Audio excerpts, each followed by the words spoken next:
इस एग्ज़ाम में क्या करना है ये सब बता रहे हैं, क्या नहीं करना है कुछ चीज़ें हैं जो बहुत इंपॉर्टेंट है। पहली चीज़ जो मुझसे गलती हुई कि सिलेबस को बिना समझे properly I stepped into the preparation. तो ये गलती तो नहीं करनी है। पहले सिलेबस उठाएं, मेंस का बहुत ही डिटेल सिलेबस यूपीएससी ने दिया है, हमें ये देखना चाहिए। उससे ये पता चलता है क्या पढ़ना है। अब आता है सवाल कितना पढ़ना है। जैसे अगर मैं एग्जांपल दूं, पॉलिटी में फंडामेंटल राइट्स एक टॉपिक है। फंडामेंटल राइट्स पे एक बुक भी हो सकती है, आप एक आर्टिकल पे एक बुक लिख सकते हैं। तो हमें कितना रिक्वायरमेंट है उसके लिए प्रीवियस ईयर क्वेश्चंस देखो। तो सिलेबस बताता है क्या पढ़ना है, प्रीवियस ईयर क्वेश्चन बताते हैं कितना पढ़ना है, कितना रिक्वायरमेंट है।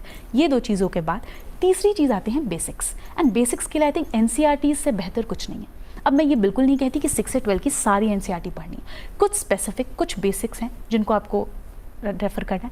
बहुत ही limited number of standard books, क्योंकि आई थिंक एक मुझसे जो गलती हुई कि वो मैं बहुत सोर्सेज को रेफर करती थी। अब जिस सब्जेक्ट से डर लग रहा है, जैसे हिस्ट्री वीक है तो हिस्ट्री के लिए मैंने कम से कम 10 किताबें पढ़ ली हैं। आप उसको कंसोलिडेट नहीं कर पाओगे, आप उसको रिवाइज नहीं कर पाओगे, तो अल्टीमेटली उस नॉलेज का कोई यूज़ नहीं है। तो ये भी मैं कहूँगी कि बहुत ही मिनिमम बुक लिस्ट रखो।